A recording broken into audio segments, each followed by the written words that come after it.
ಹೆತ್ತ ಮಗಳ ಜೀವವನ್ನು ಉಳಿಸಬೇಕು ಅಂಥೇಳಿ ಒಂದು ಕಡೆ ಕಷ್ಟಪಡ್ತಾ ಇರುವಂತಹ ತಂದೆ ದಾರಿ ಕಾಣದೇನೆ ತಮ್ಮ ಕಿಡ್ನಿಯನ್ನೇ ಮಾರಾಟ ಮಾಡೋದಕ್ಕೆ ಮುಂದಾಗ್ತಾರೆ.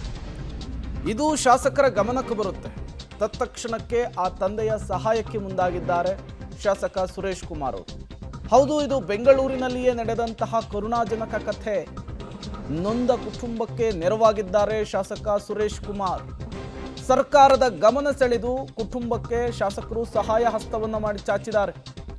ಕಾಲು ಕಳೆದುಕೊಂಡರೂ ಕೂಡ ಪರೀಕ್ಷೆ ಬರೆದಿದ್ದ ಕುಸುಮಗೆ ಅನಾರೋಗ್ಯ ಎದುರಾಗಿರುತ್ತೆ. ವೈಟ್ಫೀಲ್ಡ್ನ ಎಸ್ಟರ್ ಆಸ್ಪತ್ರೆಗೆ ದಾಖಲು ಮಾಡಿರ್ತಾರೆ ಕುಟುಂಬಸ್ಥರು. 4 ದಿನಕ್ಕೆ ಕುಸುಮ ಚಿಕಿತ್ಸೆಗೆ 5.5 ಲಕ್ಷ ರೂಪಾಯಿ ಖರ್ಚಾಗುತ್ತೆ. ಒಂದು ಕಡೆ ಮಗಳನ್ನು ಉಳಿಸ್ಕೊಳ್ಬೇಕಾದಂತಹ ಅನಿವಾರ್ಯತೆ, ಮತ್ತೊಂದು ಕಡೆ ಮೊದಲೇ ಬಡ ಕುಟುಂಬ. ಇಂತಹ ಸಂದರ್ಭದಲ್ಲಿ ಕಿಡ್ನಿಯನ್ನು ಮಾರಾಟ ಮಾಡಬೇಕು ಅಂಥೇಳಿ ತಂದೆ ಯೋಚನೆ ಮಾಡ್ತಾರೆ, ಮಗಳ ಜೀವವನ್ನು ಉಳಿಸುವಂತಹ ನಿಟ್ಟಿನಲ್ಲಿ. ಈ ವಿಚಾರ ತತ್ಕ್ಷಣಕ್ಕೆ ರಾಜಾಜಿನಗರ ವಿಧಾನಸಭಾ ಕ್ಷೇತ್ರದ ಶಾಸಕರಾದಂತಹ ಬಿಜೆಪಿಯ ಹಿರಿಯ ನಾಯಕರಾದಂತಹ ಸುರೇಶ್ ಕುಮಾರ್ ಅವರ ಗಮನಕ್ಕೆ ಬರುತ್ತೆ. ತತ್ಕ್ಷಣಕ್ಕೆ ಆಸ್ಪತ್ರೆಗೆ ಭೇಟಿ ಕೊಡ್ತಾರೆ. ಇಂತಹ ಸಂದಿಗ್ಧ ಸ್ಥಿತಿಯಲ್ಲಿರುವಂತಹ ಕುಟುಂಬ ಸದಸ್ಯರ ಜೊತೆಗೆ ಮಾತನಾಡೋದಕ್ಕೆ ಮುಂದಾಗ್ತಾರೆ.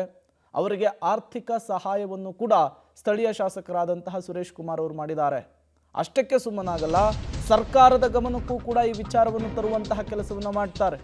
ನೋಡಿ, ಮಗಳ ಚಿಕಿತ್ಸೆಯ ವೆಚ್ಚವನ್ನು ಭರಿಸಲಾಗದೆ ಕಿಡ್ನಿ ಮಾರಾಟಕ್ಕೆ ತಂದೆ ಮುಂದಾಗಿರ್ತಾರೆ.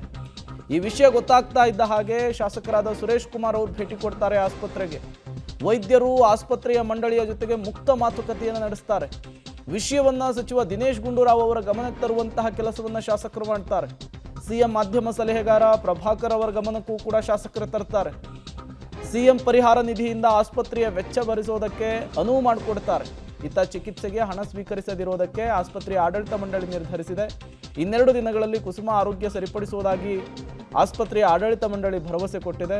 ಹೀಗಾಗಿ ಎಲ್ಲರಿಗೂ ಕೂಡ ಶಾಸಕರಾದಂತಹ ಸುರೇಶ್ ಕುಮಾರ್ ಅವರು ಧನ್ಯವಾದವನ್ನು ತಿಳಿಸಿದ್ದಾರೆ. ಎಲ್ಲರೂ ಕೂಡ ನಮಸ್ಕಾರ. ನಾನು ಒಂದು ವಿದ್ಯಮಾನದ ಬಗ್ಗೆ ತಮ್ಮ ಜೊತೆ ಹಂಚ್ಕೊಳ್ಳೋಕ್ಕೋಸ್ಕರ ತಮ್ಮ ಮುಂದೆ ಬಂದಿದ್ದೇನೆ. ಈಗ 4 ವಾರದ ಹಿಂದೆ ನನ್ನ ಫೇಸ್ಬುಕ್ಕಲ್ಲಿ ಒಂದು ಪೋಸ್ಟ್ ಮಾಡಿದ್ದೆ. KGF ಹತ್ರ ಒಂದು ಹಳ್ಳಿನಲ್ಲಿ ಒಬ್ಬಳು ಹುಡುಗಿ, ಕುಸುಮ ಅಂತ, 16 ವರ್ಷದ ಹುಡುಗಿ, ಅಪಘಾತವೊಂದರಲ್ಲಿ ತನ್ನ ಒಂದು ಸಂಪೂರ್ಣ ಕಾಲು ಕಳ್ಕೊಂಡ್ರೂ ಕೂಡ ಆ್ಯಂಬ್ಯುಲೆನ್ಸಲ್ಲಿ ಹೋಗಿ SLC ಎಕ್ಸಾಮ್ ಬರೆದಿದ್ದು ಇಡೀ ರಾಜ್ಯದಲ್ಲಿ ಅದೊಂದು ಸುದ್ದಿ ಆಗಿತ್ತು. ನಾವು ಅವ್ರ ಮನೆಗೆ ಹೋಗಿ ಆ ಹುಡುಗಿ ಜೊತೆ ಮಾತಾಡಿ ಆ ಹುಡುಗಿಗೆ ಧೈರ್ಯ ತುಂಬಿ, ನಿನ್ನ ಕಾಲ ಮೇಲೆ ನಿಂತ್ಕೊಳ್ಳೋಂಗೆ ಒಂದು ಕಾಲಿನ, ಅಂದರೆ ಕೃತಕ ಕಾಲು, ಆರ್ಟಿಫಿಷಿಯಲ್ ಲೆಗ್, ಅದ್ರ ವ್ಯವಸ್ಥೆ ಮಾಡ್ತೀನಿ ಅಂತ ಧೈರ್ಯ ತುಂಬಿ ಬಂದಿದ್ದೆ ನಾನು. ಪಾಪ ಅವರಪ್ಪ ಸಣ್ಣ ಕೃಷಿಕ.